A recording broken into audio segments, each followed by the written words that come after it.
सही आहे. अच्छा पाण हिते हेवी डस्ट जेको आहे which of the following is the best indicator of SO2 pollution. त SO2 पॉल्यूशन जो जेको बेस्ट एग्जाम्पल आहे उहो कहिड़ो आहे? लिचिन आहे.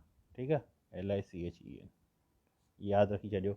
हेवी डस्ट कैन काज़ ऑन, हेवी डस्ट जे करे छा थींदो आहे? हेवी डस्ट जे करे छा थींदो आहे? क्लोजर ऑफ स्टोमोटा थींदो आहे. ठीकु आहे, इहो तव्हां यादि रखी छॾियो. Closure of stomata. सही आहे. उन खां पोइ क्वेश्चन ईंदो आहे which of the following is the major cause of pollution. Major cause of pollution कहिड़ा आहिनि? हाइड्रोकार्बन गैसेस पाण पढ़ी आया आहियूं. ठीकु आहे, हाइड्रोकार्बन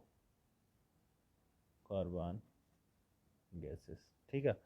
उन खां पोइ चए थो त जेकी मिनी माता डिज़ीज़ आहे, हाणे इहो एग्ज़ाम हे जेको MCQ आहे इहो मोस्ट रिपीटेड आहे. मिनी माता जेको डिज़ीज़ आहे इहा छाजी कहिड़ी पॉल्यूशन जेका पॉल्यूशन ऑफ वाटर कहिड़ी थींदी आहे जंहिंजे करे इहा ख़ासि थींदी आहे? ठीकु आहे, त इहा छाजे करे थींदी आहे? मरकरी जे करे. यादि रखी छॾियो मरकरी. पेपर जॾहिं तव्हां ॾींदो पोइ तव्हांखे ख़बर पवंदी त हे अचे थो या नथो अचे. मोस्ट रिपीटेड आहे. उन खां पोइ चवंदो आहे BOD स्टैंड फॉर, त BOD जो मतिलबु थिए बायोलॉजिकल ऑक्सीजन डिमांड. इहो हिकु टर्म आहे जेको यूज़ कयो वेंदो आहे. ठीकु आहे, बायोलॉजिकल. सही आहे, इन खे छा चयो वेंदो आहे? Biological oxygen demand. ठीकु आहे, बायोलॉजिकल ऑक्सीजन डिमांड. ठीकु आहे. हाणे उन खां पोइ चए थो the river with high BOD value. हाणे जंहिंमें उहो रिवर जंहिंमें वधि में वधि हाई लेवल हुजे BOD जी, त उनखे पाण छा चवंदा आहियूं? उनखे पाण चवंदा आहियूं हाईली पॉल्यूटेड आहे. ठीकु आहे, हाईली पॉल्यूटेड. ठीकु आहे, वधि में वधि पॉल्यूटेड हूंदो आहे. उन खां पोइ 5 जून इज़ ऑब्ज़र्वड एज, तव्हां उहो पुछी सघे थो इन्वायरमेंट डे चइबो आहे हिनखे. ठीकु आहे, ग्लोबल वार्मिंग डे चइजी सघे थो हिनखे. ओज़ोन डे चइजी सघे थो. त जेको 5 जून हूंदो आहे उन उहो छाजे करे ऑब्ज़र्व कयो हूंदो आहे? World environment day. हे यादि रखी छॾियो.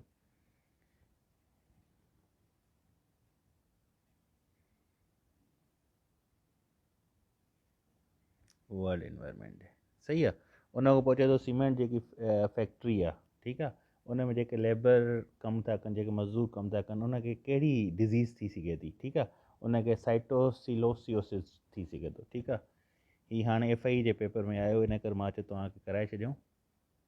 थी सघे थो त हाणे जेके पेपर्स हूंदा आहिनि न जेके मुख़्तलिफ़ खणंदा आहिनि त मुख़्तलिफ़ साइड सां खणंदा आहिनि. ठीकु आहे, या जेके रिपीटेड MCQs आहिनि या जेके पास्ट पेपर उन में खणंदा आहिनि. सही आहे. उन खां पोइ आहे noise is measured using sound meter. ठीकु आहे, एंड द यूनिट इज़, त यूनिट छा आहे हिन जो? छा चइबो आहे? साउंड जो इहो मेजर कयो वेंदो आहे मीटर्स में. यूनिट छा आहे? डेसिबल. हाणे डेसिबल हिन ते नालो छो पियो? एलेक्जेंडर ग्राम बेल जे करे हिन ते डेसिबल नालो पियो. ठीकु आहे, त हे हुया पंहिंजा हिनजा अञा कुझु रहंदा जेके उहे मां तव्हांखे कराए छॾियां थो. अच्छा, हीअ कुझु ॿिया मां कढिया.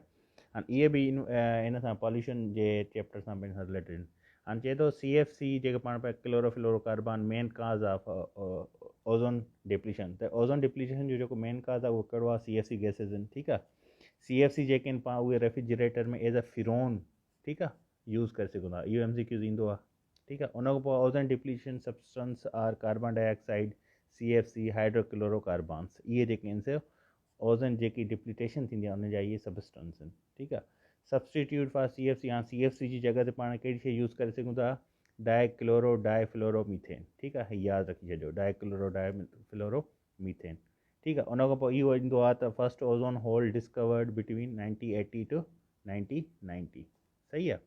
उन खां पोइ ईंदो आहे जेको मॉन्टेरियल प्रोटोकॉल हुयो. ठीकु आहे, इहो छा आहे? इहो इंटरनेशनल ट्रीटी डिज़ाइन कई वई to protect ozone layer depletion. ठीकु आहे, इन में क्योटो प्रोटोकॉल क्योटो बि आहे जेको आहे सो हिकु एग्रीमेंट थियो. पर इन खां अॻु में जेको मॉन्टेरियल प्रोटोकॉल थियो इहो छाजे करे थियो?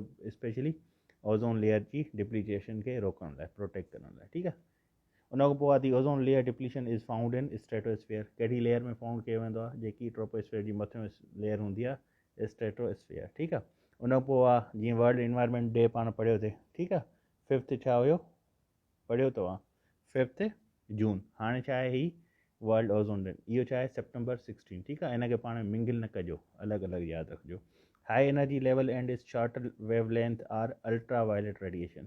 ठीकु आहे। हाई एनर्जी लेवल हूंदी आहे ऐं शॉर्टर वेव लेंथ हूंदी आहे। ठीकु आहे, वेव लेंथ कीअं हूंदी आहे उहो हीअं, यानी शॉर्टर हूंदी आहे, उनखे पाण छा चवंदा आहियूं, अल्ट्रावायलेट रेडिएशन, जेके ज़मीन ते ईंदियूं सूरज मां, सही आहे, सिज मां। The normal greenhouse effect is essential for substance of life on Earth as it helps in maintaining the average temperature of Earth 15 centigrade। त एवरेज टेम्परेचर ऑफ अर्थ कहिड़ो हूंदो आहे, 15 सेंटीग्रेड हूंदो आहे। इहो लाज़मी आहे लाइफ खे सस्टेन करण, लाइफ गुज़ारण लाइ अर्थ ते, ठीकु आहे, प्लैनेट अर्थ ते।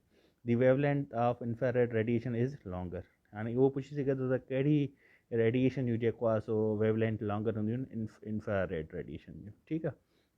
उन खां पोइ green house gases present in very high quantity in carbon dioxide, ठीकु आहे। ग्रीन हाउस गैसेस जेको आहे सो सभ खां वधीक क्वांटिटी कंहिंजी आहे, कार्बन डाइऑक्साइड जी। पाण लेक्चर में बि पढ़ी आया तव्हांखे यादि हूंदो। उन खां पोइ चवंदो आहे, अची सघे थो MCQ ईंदो आहे त gas molecule absorbing thermal infrared radiation are present in large quantity to change the climate change is known as GHG। त उहो तव्हां ॾेई सघे थो, उनखे छा चइबो आहे, GHG ग्रीन हाउस गैसेस चइबो आहे, या ॿिया उहे ऑप्शन ॾेई सघे थो। त जेके गैस मालिक्यूल्स हूंदा आहिनि, जेके एब्ज़ॉर्ब कंदा आहिनि थर्मल इंफ्रारेड रेडिएशन खे, ठीकु आहे, ऐं हाई क्वांटिटी में इहे हूंदा आहिनि प्रेजेंट, छा में क्वांटिटी हूंदी आहे जेके चेंज कंदा आहिनि क्लाइमेट चेंज खे, उनखे छा चइबो आहे, ग्रीन हाउस गैसेस, सही आहे। उन खां पोइ इहो अची सघे थो त the most potent GHG in term of efficiency, ठीकु आहे, एफिशिएंसी कंहिंजी वधीक हूंदी आहे, त नेचुरली उहो कंहिंजी हूंदी आहे, जेको अकर थिए थो हुन में ग्रीन हाउस गैसेस में, उहो CFC आहे, ठीकु आहे। ही हुया तव्हांजा most repeated and most important questions. I hope कि तव्हां हिनखे सही तरीक़े सां डाइजेस्ट कंदव ऐं हिन जी तस्वीर कढी मां मोकिले छॾियां थो एडमिन ॾे, ऐं हिनखे यादि कयो। ही इलाही रिपीटेड क्वेश्चन आहिनि, हिन टॉपिक्स मां हिन खां ॿाहिरि को बि क्वेश्चन इनशाला नथो अची सघे, ठीकु आहे। अल्लाह हाफ़िज़।